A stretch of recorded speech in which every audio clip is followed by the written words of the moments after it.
Bismillahirrahmanirrahim.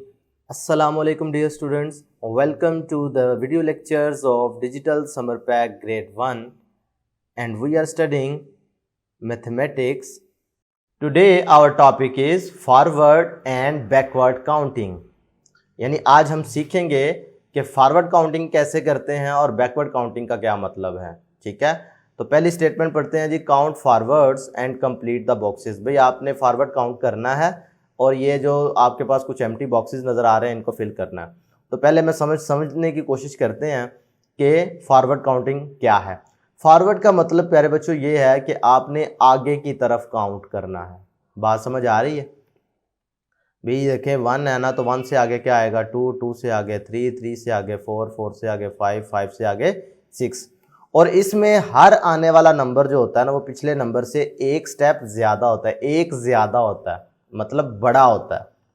ठीक है भाई, ये 1 था तो ये 2 है, 2 इसमें मतलब क्या है 1 + 1 होता है 2। 3 की बात करो तो 2 + 1 करें तो फिर 3 बनता है।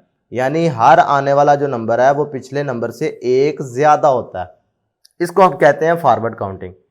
तो इसी कॉन्सेप्ट को अप्लाई करते हुए हम इनके एम्प्टी बॉक्सेस को बआसानी फिल कर सकेंगे।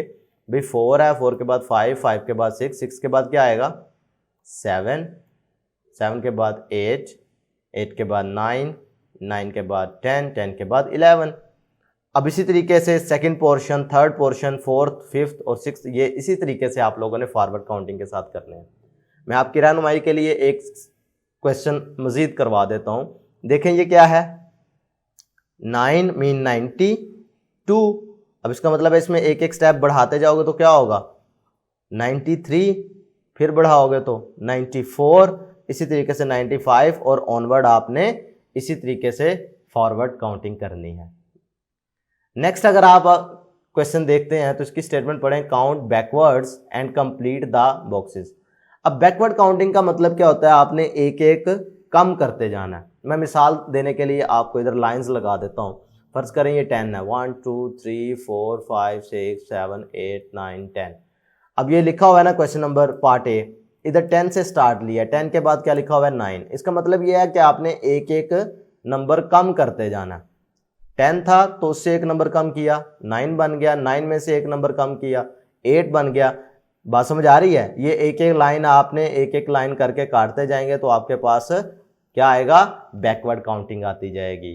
ठीक है, इसका मतलब 8 में से एक कम करोगे तो 7, 7 में से एक कम करोगे 6, 5, 4, 4 के बाद 3। बात समझ आ रही है? तो आप कर क्या रहे हैं, बेसिकली एक बड़ा नंबर था उससे आप पीछे की तरफ मूव कर रहे हैं। इस तरह की काउंटिंग को आप बैकवर्ड काउंटिंग कहते हैं। मेरी बात क्लियर है? अगर आपको ये कॉन्सेप्ट समझ आया है तो बाकी पार्ट्स आप बआसानी कर सकेंगे। ये आपको प्रैक्टिस करने के लिए ही दिए गए हैं। आज के लिए इतना ही। अल्लाह हाफिज़।